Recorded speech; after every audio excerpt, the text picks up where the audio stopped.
E aí, pessoal, beleza? Tranquilidade total? Voltando aqui ao nosso módulo Sistemas Operacionais, agora nós vamos começar a falar do sistema operacional Linux. Vou tomar uma água aqui para segurar um pouquinho a garganta, né? O Linux é um sistema operacional que todos já ouviram falar, todos conhecem. Vamos ver a parte básica dele, os conceitos básicos, não é? E depois a gente vai fazendo os detalhes, perfeito, que podem cair na sua prova de concurso, e vamos massificar toda essa teoria sempre com as questões de prova.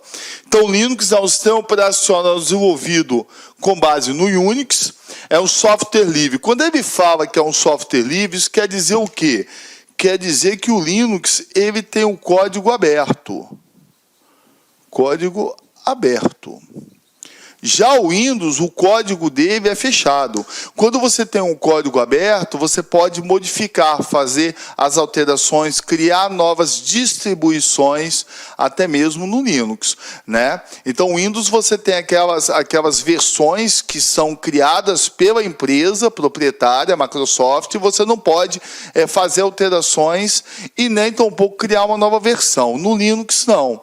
No Linux, você pode fazer as alterações, né, com a realidade da tua empresa, se você quiser, e pode até criar uma nova distribuição, ok? Como movimento organizado, teve início em 83, né, quando o Richard deu início ao projeto GNU e, posteriormente, a Fundação de Software Livre, ok? Então, nós temos aí algumas versões, algumas distribuições, né? No Linux a gente não chama de versão, a gente chama de distribuição. Versão é no Windows.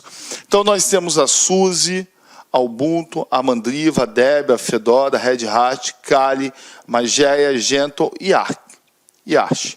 Ou seja, são distribuições, né, que existem do Linux. Algumas, existem mais, ok? Então, a Ubuntu ela é uma distribuição muito utilizada no Brasil, perfeito, é uma distribuição gratuita, muito utilizada no Brasil, pelas empresas. Por quê? Porque ela é de fácil entendimento, né? É uma distribuição muito fácil, muito tranquila para se trabalhar. A SUSE já é alemã, a Debian, Fedora, Red Hat já são americanas, então tem para tudo que é gosto, ok? Então, só para que você conheça aí algumas distribuições da família Linux. A Fundação de Software Livre, a FSF, né, ela, quando o Linux entrou no mercado, ela criou alguns objetivos para que isso não ficasse muito solto, não é? Então, objetivos da Fundação Software Livre: criar um sistema operacional totalmente livre, o Linux. Divulgar para o mercado a GPL, Licença Geral Pública. Concretizar o projeto GNU no mercado com o lançamento do primeiro sistema operacional Linux. Então, o projeto GNU foi um projeto criado no início da década de 80, que lançou o sistema operacional Linux, né, com alguns objetivos, com algumas normas. E esse projeto ele acabou, e quem assumiu foi a Fundação de Software Livre, a FSF. Ela assumiu esses objetivos, ela assumiu essas informações básicas que hoje mantém o Linux no mercado, a divulgação dessas informações para vocês, que ele é de código aberto, que ele tem uma licença chamada GPL, Licença Geral Pública, né, que ele é um sistema operacional totalmente livre, que pode ser modificado, alterado, ok? Então aqui, olha, nós temos as informações básicas da FSF, da Fundação de Software Livre. Ele é um sistema operacional, o Linux é um sistema operacional livre, ele possui uma licença chamada GPL com 4 liberdades, ele é open source, ou seja, o código-fonte é aberto, você podendo fazer as devidas alterações que você achar que deve, né? Copyleft proíbe o fechamento do código-fonte. É isso que significa copyleft. Proíbe o fechamento de código-fonte porque ele é livre. Então, o código-fonte não pode ser fechado. Código-fonte fechado é aquele sistema operacional da estrutura proprietária, como é o iOS, como é a Microsoft, como é o iOS da Mac, como é o Windows da Microsoft e vários outros sistemas operacionais. Beleza? Então, esses objetivos aqui foram lançados pela Fundação de Software Livre, que substituiu o projeto GNU que acabou, ok? Que começou toda a estrutura em 83, mas ele acabou, e a FSF, com esses objetivos, lançou o Linux no mercado, e depois vieram vários outros softwares livres, como o OpenOffice, não sei se vocês lembram, o pacote de escritório, depois veio o BR Office, e hoje nós chamamos com LibreOffice. Temos também os navegadores livre, temos o Mozilla Firefox, que é o navegador, o browser, que nós usamos para acessar páginas, sites e portais da internet. Temos o Mozilla Thunderbird, que é o correio eletrônico da linha livre. Temos muitos programas. Temos outro sistema operacional que é livre também, que eu chamo de primo do Linux, é o Solaris. Todas essas informações aí, elas seguem, todos esses programas, elas seguem regras da licença geral pública GPL. E aqui a GPL, ela traz as normas básicas para que você possa fazer a atualização desses programas, desses sistemas operacionais livres. Estudar o programa, modificar livremente o programa, usar o programa para qualquer finalidade, copiar e distribuir livremente o programa. Ou seja, essas são as normas da GPL. Então, algumas pessoas falam, mas Linux não tem licença, Linux tem mais licença que o próprio Windows. Mas a licença que pode cair na tua prova é a GPL, que significa licença geral pública e que tem essas 4 modalidades. Você pode estudar o programa, você pode modificar o programa, você pode usar o programa para qualquer finalidade, você pode copiar e distribuir livremente o programa. Guardem isso, GPL, ok? As pessoas confundem muito software livre com freeware. Freeware é uma estrutura fechada, software livre é uma estrutura aberta. Vem comigo. O software livre, o free software, na sua mais ampla concepção, traz consigo o código-fonte. Pode ser vendido e ser livremente adaptado e distribuído. Ok? Então eu posso vender um código-fonte da linha livre. É livre, não quer dizer que é gratuita. Não podemos vincular as duas coisas. Então, o código não pode ser fechado, mas eu posso fazer uma modificação, eu posso criar um produto tão bacana que algumas empresas, algumas instituições viram, gostaram e querem utilizar. Elas vão comprar de mim, entendeu? Mas não vão poder fechar o código-fonte por causa da GPL, não é? Por causa da licença geral pública, que mantém essa estrutura livre. Ok? O freeware, ele já não traz o código-fonte. Por quê? Porque a estrutura é fechada, é da minha proprietária. Vamos ver. É obrigatoriamente de graça, mas não traz consigo o código-fonte e, em consequência, não pode ser alterado. Ou seja, ser fechado ou ser aberto não tem nada a ver com ser gratuito e ser pago. Perfeito? Nem todo código fechado é pago, nem todo código gratuito é de graça. Perfeito? Então, não vamos vincular essas informações, não. Legal? Beleza. Para um programa ou um sistema ser considerado software livre, não basta ser gratuito. O seu código-fonte tem que ser liberado para quem deseja estudar e modificar. O que vem a ser um distribuidor? Um simples programador que teve a ideia de estudar e modificar uma distribuição já existente de um software livre qualquer. Quando você fala da linha proprietária, você fala que o cara que criou foi um programador. O programador criou o Windows, o programador criou o Word, criou o Excel. Na estrutura livre, nós não chamamos de programador, chamamos de distribuidor, que na verdade faz a mesma coisa, só que atua na estrutura livre, não na estrutura proprietária. Bacana?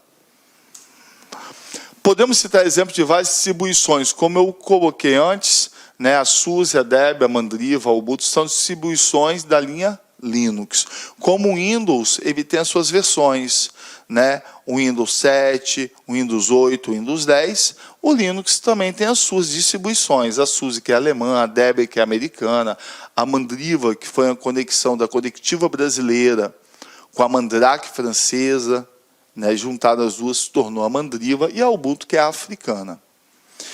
Desse modo, surgiu um brilhante programador universitário da Finlândia chamado Linus Torvalds, lançando no mercado uma nova distribuição chamada Linux, que foi no início da década de 80. O Linus Torvalds, um finlandês, um estudante universitário, né, foi desenvolvendo, no início da década de 80, ele lançou, né, essa linha livre, tomou corpo, e hoje nós trabalhamos e conhecemos e cai nos concursos públicos.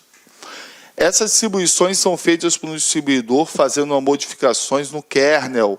O kernel, como no Windows e no Linux, ele tem a mesma teoria, a mesma classificação, né? Ele gerencia toda a estrutura. Ele é o cérebro do sistema operacional, que é o núcleo de qualquer sistema operacional, seja ele pago ou não. Então, cuidado com essa teoria de pagamento, de gratuidade, né? Hoje as bancas elas até não falam tanto nisso mais, mas elas falavam demais. Mas pode aparecer na tua prova, tá? Então não é porque ele é livre que ele é gratuito. Ele é livre, beleza, código aberto. Eu peguei e fiz a modificação e vendi para a empresa, ok? Então aquele software livre ele é pago, perfeito? Então ele tem a teoria inicial de ser gratuito e código aberto. Isso é fato. Mas aí você não quer dizer que você não possa fazer uma modificação e vender. Ou criar uma nova distribuição e vender. Pode. E a parte proprietária, Windows, Word, Excel, aí não. Aí é proprietário da empresa Microsoft. Você não pode nem alterar. Primeiro que você não tem acesso ao código-fonte. Se não tem acesso, você não tem como alterar. E nem tampouco vender. Beleza? Vamos agora falar, é o conceito básico que nós vimos, né? Eu dei uma geralzinha para que você entendesse, né? Conhecesse a GPL, a teoria de ser pago ou não, a diferença de freeware de software livre, né? De código aberto e código fechado. Agora nós vamos começar a trabalhar os programinhas que gerenciam o Linux. O kernel, como nós já falamos, existe no Windows, existe no Linux, existe em qualquer sistema operacional. É um conjunto de subprogramas revistos e alterados pela comunidade Linux o tempo todo, com o intuito de melhorá-lo. Nem todas as alterações são aceitas. Existem programadores que são responsáveis por historiar essas alterações, que essa comunidade faz diariamente. A comunidade ela fica estudando as possibilidades de fazer essas alterações, essas atualizações, né, de criar um produto novo e joga e apresenta esse produto novo, né, para os diretores que gerenciam essa comunidade Linux, para o Linus Torvalds, e às vezes são convidados até para fazer parte da equipe, né, porque aquele garoto tem futuro, teve uma ideia bacana, eles gostaram e chamam ele para fazer equipe da estrutura Linux, como da Google, como acontece na Microsoft, né, e assim vai. Então, entre eles, o próprio Linus Torvalds, temos até um brasileiro, o Marcelo Tosatti. O Marcelo Tosatti é responsável pelos projetos que acontecem aqui no Brasil. Nem fora também, mas ele fica mais gerenciando no Brasil. Temos o John Dogão, que é conhecido como Dogão, né? um dos criadores da ideia de software livre, junto com o Linus Torvalds e tudo mais. É igual aquela história, o Facebook, o Mark, né? Ele foi o garoto que lançou, mas ele não fez sozinho, né? Ele teve vários parceiros, como até no próprio filme do Facebook mostra isso, até um brasileiro, não é verdade, que fez parceria com ele, foi sócio dele, e por trás tiveram empresas, né, que ajudaram. A Microsoft foi uma delas na época a financiar o projeto, ok? Shell é o interpretador de comandos do Linux. É a partir do Shell que digitamos comandos que serão entendidos pelo sistema. Comando Shell para controlar o sistema em modo texto. Tudo bem. Mas eu quero repetir o que eu já disse no bloco passado. O Shell ele não é só um interpretador de comandos, ele tem essa teoria, mas você não pode vincular. Ó, o shell, tanto no Windows como no Linux, ele vai trabalhar com comandos e vai trabalhar com interface gráfica. Eu quero que você guarde isso, porque isso pode ser questão de prova. Ok? E já fizemos aqui no bloco passado pelo menos 2 questões. Quando você fala de Windows e Linux, o shell trabalha tanto com comandos como interface gráfica. Agora, nas provas de concurso, a parte de comandos é vinculada a Linux. A parte de interface gráfica é vinculada a Windows. Tá? Dificilmente você vai ver interface gráfica caindo nas provas de Linux. Pode acontecer. Já caiu, mas são poucas questões. E dificilmente você vai ver a estrutura de comandos cair nas questões de Windows. Caiu naquelas questões que nós fizemos anteriormente, porque é uma estrutura mais técnica, cliente-servidor, o Windows serve. Mas geralmente nos sistemas operacionais, nas versões normais, no Windows 10, no Windows 7, não cobram. Ok?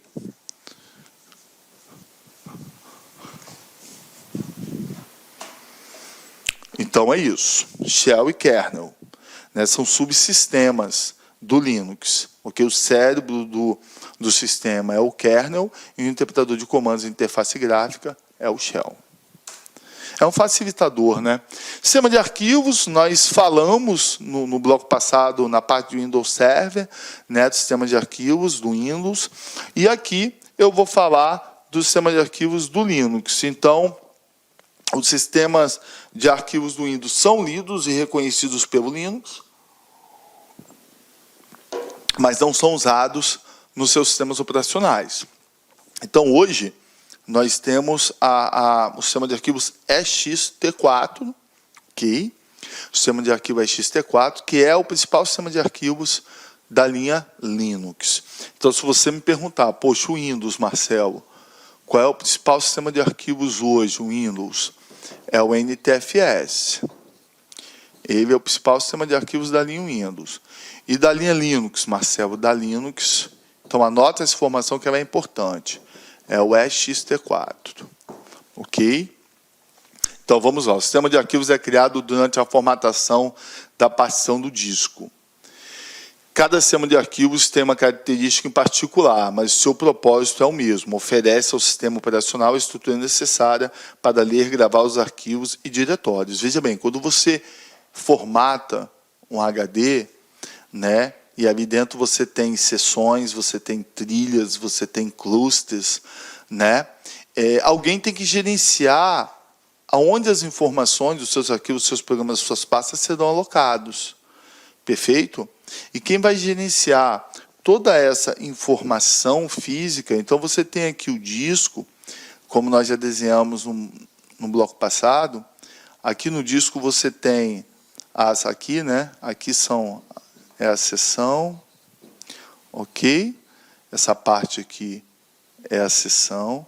Aqui dentro, né, do disco, ó, essas linhas aqui, ó, tá vendo? Essa linhazinha é a trilha. Toda a parte física do disco, tá? Isso tem em CD, em DVD, em HD. Aqui dentro, ó, esse espaço aqui que vem entre uma trilha e outra é o cluster. E é no cluster que eu armazeno os meus recursos lógicos, que são os dados, as informações, os programas e os arquivos e as pastas. Ok? Quem é que vai controlar tudo isso aqui? Toda essa distribuição de informação de arquivos, pastas e programas dentro dessa estrutura física, que é a seção, a trilha e o cluster. É o sistema de arquivos. O sistema de arquivos. Ok? Então, o sistema de arquivos, ele gerencia as informações que são inseridas e excluídas e alteradas dentro do cluster do seu disco rígido. Perfeito? Legal. E também a parte física, né? Esse sistema de arquivos, ele fica dentro de uma tabela de alocação, como nós já vimos aqui, dentro de uma tabela de alocação. Beleza? Legal? Então, essa é a informação. O sistema de arquivos do Linux, o principal é o ext4.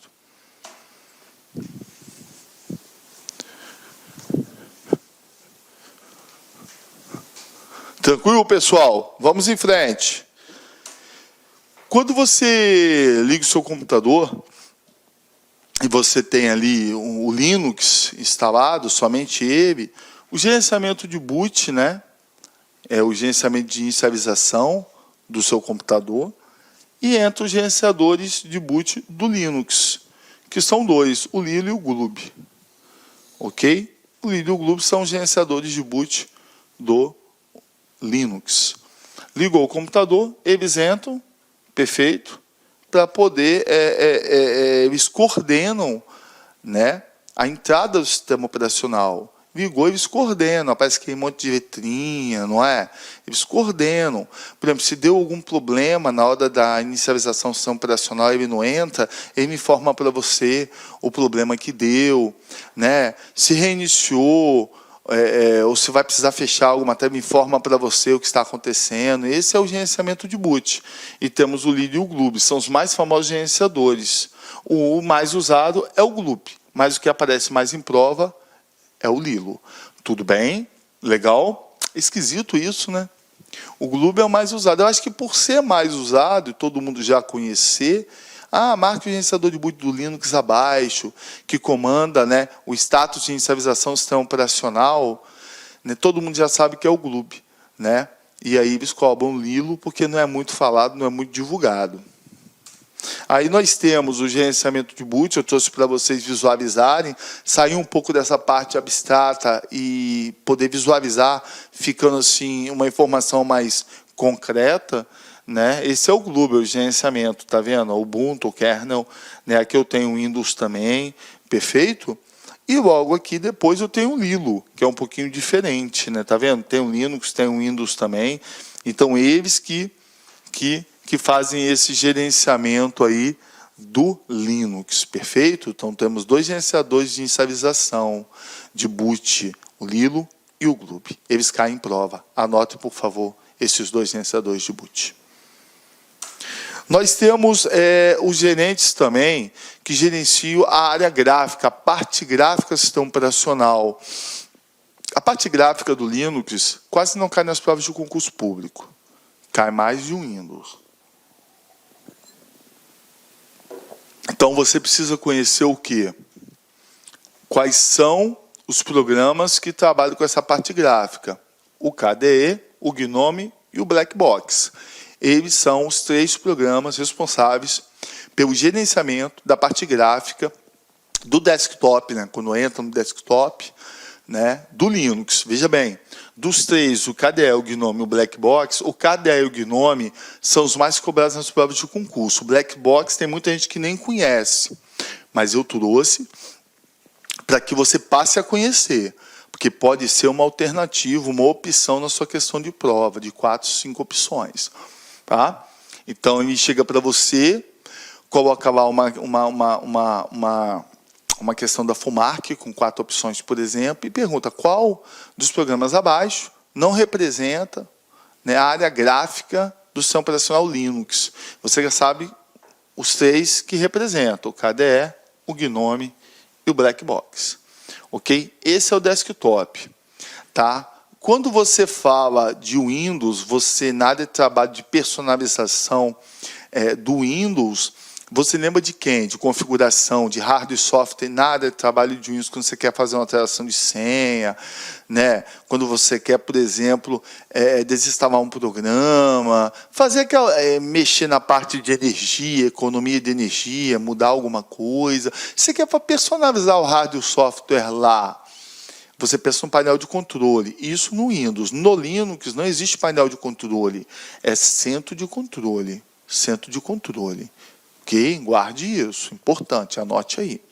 Veja bem, quando você quer visualizar todas as informações que existem, que são gerenciadas pelo sistema operacional, você quer visualizar e acessar um arquivo, uma pasta, onde é que você vai no Windows?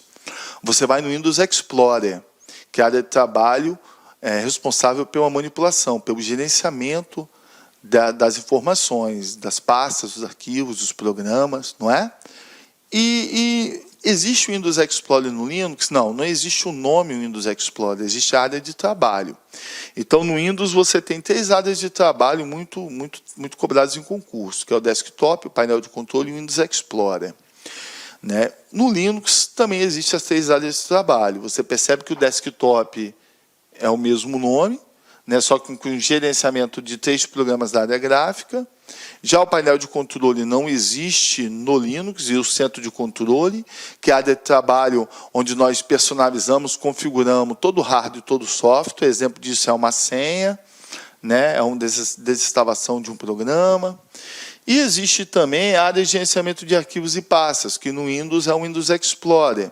Já no Linux temos 2, o Conqueror e o Nautilus. Tá? Conqueror e o Nautilus. Então, nós vamos passando agora esses ambientes para que você conheça a parte gráfica. Primeiro o desktop, depois centro de controle e depois arquivos e pastas, ok?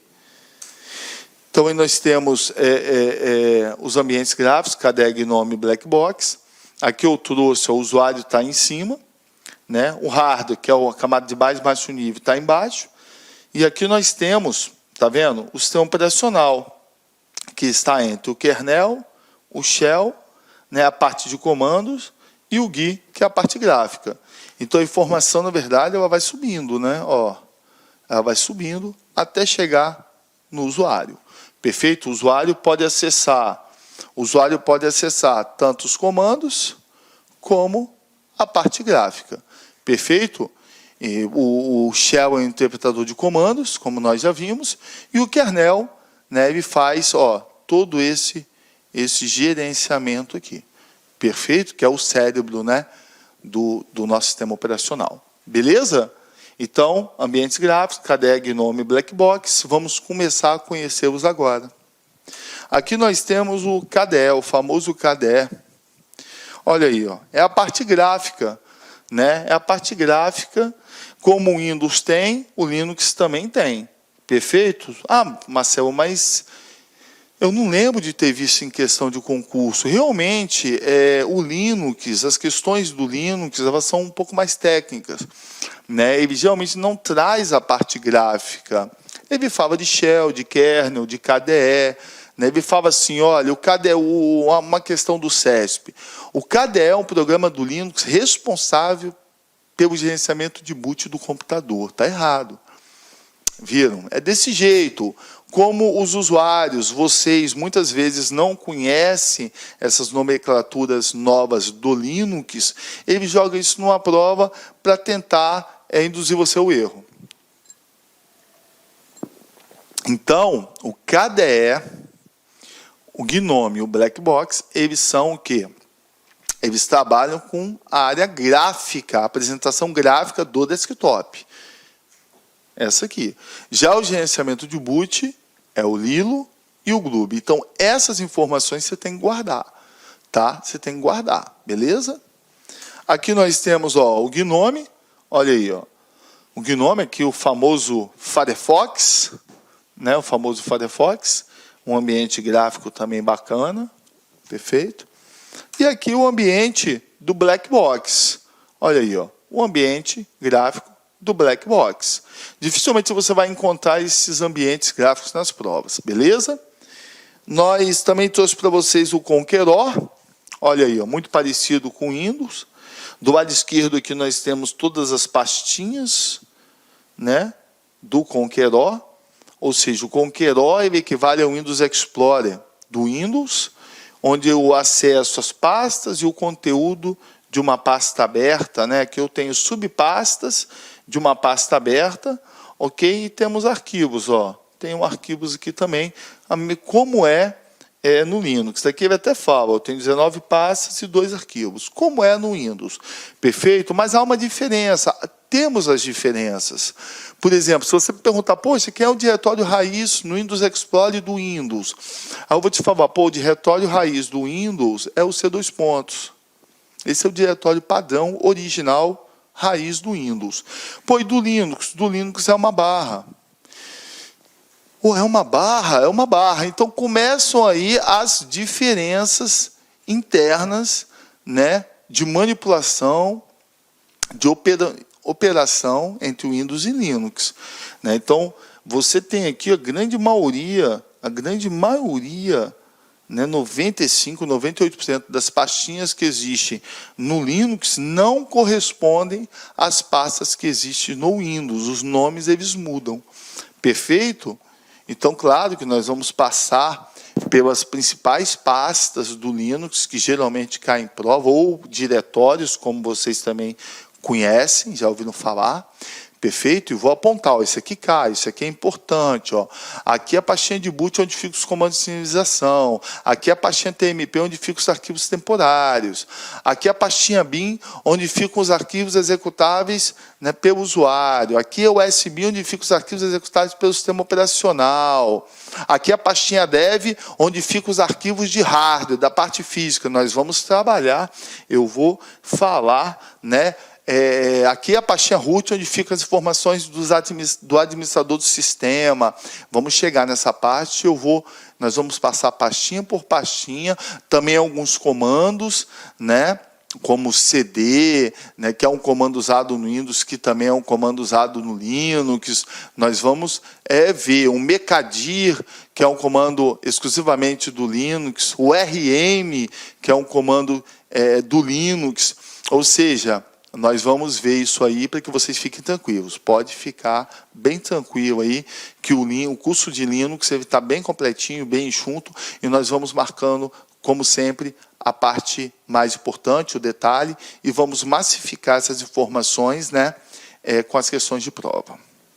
Aqui eu trouxe a área de trabalho, né, que também corresponde ao Windows Explorer do Windows, chamada de Nautilus, ok? Para que vocês possam visualizar, né, a estrutura, ela também é muito parecida com o Windows Explorer. Temos a barra de ferramenta, temos os menus, temos uma barra de título, né? Mas só que você encontrar essa área de trabalho na prova é mais difícil. Geralmente você não vai encontrar, geralmente não cai, beleza?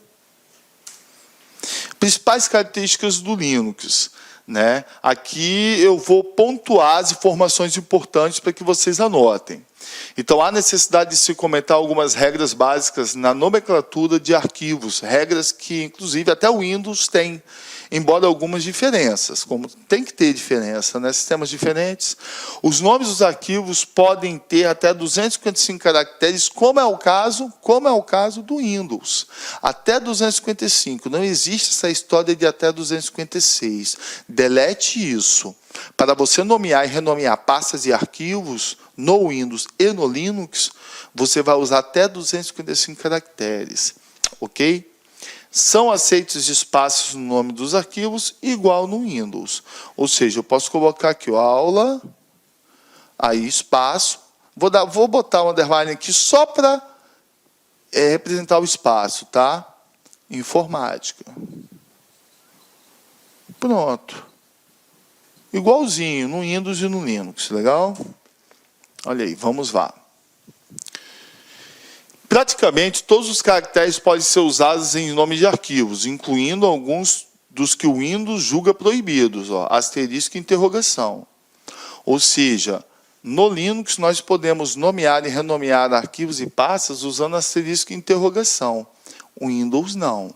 O Windows você não consegue, né? Então, no Windows, por exemplo, existem alguns caracteres que você não pode usar para nomear e renomear arquivos e pastas. Ele não vai deixar. São as 3 barras, é o maior, o menor, 2 pontos, asterisco, interrogação e aspas. Pode contar que são 9. Olha aí, ó. 1, 2, 3, 4, 5, 6, 7, 8, 9. Esses 9 caracteres, eles não podem ser usados pelo sistema operacional Windows para nomear e renomear arquivos e pastas. No Linux, você pode usar a interrogação, você pode usar 2 pontos, você pode usar o asterisco. Só que você não vai encontrar essa informação, esse tipo de questão no Linux, e sim no Windows, fique tranquilo. Não pode haver 2 ou mais arquivos com o mesmo nome, com a mesma extensão, dentro da mesma pasta, igual ao Windows. Ele não permite, o Linux não permite isso. Olha, 2 ou mais arquivos com o mesmo nome, com a mesma extensão, dentro da mesma pasta. No Windows você pode. Você pode ter, mas no Linux não há possibilidade. Beleza? Não há possibilidade. O Linux possui um sistema de arquivos case sensitive. Anote esse nome, case sensitive. Ele é questão de prova. Ele é questão de prova. Ou seja, ele diferencia maiúsculas e minúsculas. Anote isso, case sensitive. Ok? Porque o que acontece? O Windows ele não faz diferença em letras maiúsculas e minúsculas para arquivos. O Linux faz. Então, o Linux, por exemplo, você chega lá dentro da pasta info, você tem a pasta info, e aqui você tem um arquivo aula.odt, que é uma extensão do Writer, editor de texto livre.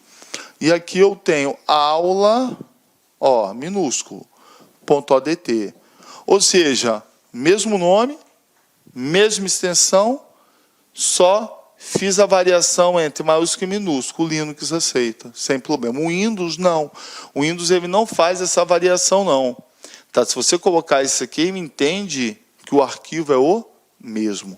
Beleza? Então, o Case Sensitive é a ferramenta do Linux que me dá essa possibilidade. Sendo assim, os arquivos casa, casa, casa e casa possuem nomes diferentes. Para o Windows não há essa diferença. Todos os nomes listados acima são iguais. Normalmente, no Linux, prefere-se criar arquivos com letras minúsculas apenas. Preferência não é obrigatoriedade. Né? Então, você pode trabalhar tanto com maiúscula como com minúscula. Então, por favor, informação importante. Case sensitive, né? É o recurso do Windows, do Linux, que me permite ter dois arquivos com o mesmo nome, mesma extensão, dentro da mesma pasta, fazendo a variação entre letras maiúsculas e minúsculas, ok? Protocolos, olha lá.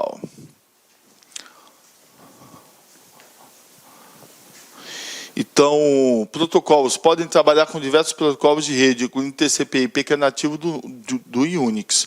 O TCP/IP são os protocolos, é um padrão usado tanto na rede internet como na rede intranet, na rede pública externa e na rede privada de uma empresa, de uma instituição. Ok? Então, qualquer sistema operacional que você use dentro da rede vai utilizar a estrutura TCP/IP, sim, e a sua família, o seu conjunto de protocolos. Perfeito? Sistema de arquivos, como nós já falamos, é o EXT. Hoje, o sistema de arquivos do Linux, o mais usado, né, o atual é o ext4, nós já vimos isso, é o ext4, é o sistema de arquivos usado hoje, atualmente, pelo Linux. Então, suporta diversos sistemas de arquivos, incluindo FAT, NTFS, HPFS, ou seja, ele lê, ele entende, mas não é padrão do sistema. Entre outros, mas o sistema de arquivos que o Linux trabalha é o ext. No Linux, o arquivo não tem necessidade de ter uma extensão. Ele identifica pelo seu conteúdo, mas ele tem sim, mas não há necessidade de usar. Todos os arquivos de qualquer sistema operacional têm extensão. Né? Tem extensão. O Linux tem essa teoria, que ele reconhece os arquivos pelo conteúdo. Tá? Mas tem extensão, você, usuário, visualiza um arquivo .odt como um arquivo .ods, né, como um arquivo .odp. Então, o ODT seria um arquivo de editor de texto Writer, o .ods seria um arquivo de planilha eletrônica Calc, e o .odp seria um arquivo de slide, né, apresentação gráfica, que é o Imprex. Todos esses três programas eles pertencem a um pacote de escritório da linha livre chamado... Inicialmente, gostaria de pedir desculpas por interromper os seus estudos, mas essa videoaula é uma videoaula demonstrativa do nosso site LAC Concursos. Você quer continuar assistindo essa videoaula? Aliás, você quer fazer um curso altamente competitivo, que que eu tenho certeza que você vai ficar competitivo para a prova da Câmara Municipal de Várzea Grande. Eu sou o professor Lac, especialista em concursos públicos. Somente em 2022 eu já tive a oportunidade de ser aprovado em 7 concursos públicos. Eu quero te ajudar. Eu quero transferir todo o meu conhecimento, todo o meu know-how na sua preparação. Professor, qual que é o diferencial da LAC Concursos? Cara, aqui na LAC Concursos é o único site que tem uma metodologia vitoriosa de estudos. Aqui nós temos uma ferramenta chamada de Personal Coach. Personal significa pessoal e coach significa treinador. Então você tem um treinador pessoal de concurso, no caso eu. Essa metodologia ela é baseada em técnicas de administração por resultados, ou seja, todo dia você vai ter uma meta de estudos. Todo dia. Cada meta que você consegue cumprir diária, você dá um passo importante para a sua aprovação. E assim, ao longo do tempo, nós conseguimos ajudar centenas e centenas de alunos aprovados em concursos públicos. Bacana? Gente, Câmara Municipal de Várzea Grande, a melhor preparação está aqui na LAC Concurso, com o professor Lac, isso eu garanto para vocês. Nós temos aí uma turma presencial também, uma turma VIP, com apenas 35 alunos. Se você quer se inscrever nessa turma, corra, cara, vai lá, clique aqui embaixo aqui para a gente fazer aqui a sua reserva de vaga, urgente, não deixe para depois. Tá certo? Temos a turma VIP para o cargo de técnico administrativo, apenas 35 vagas comigo. Essa turma aí, eu tenho certeza que a maioria dos aprovados serão oriundos dessa turma VIP, assim como foi o concurso da Limpurb. E nós temos o nosso curso online. Nós temos um curso online aqui, fantástico, que eu tenho certeza que vai te ajudar nesse concurso. Maiores informações, está o nosso WhatsApp aqui. Tá? Vem falar conosco aí, aqui na LAC Concurso. Espero vocês.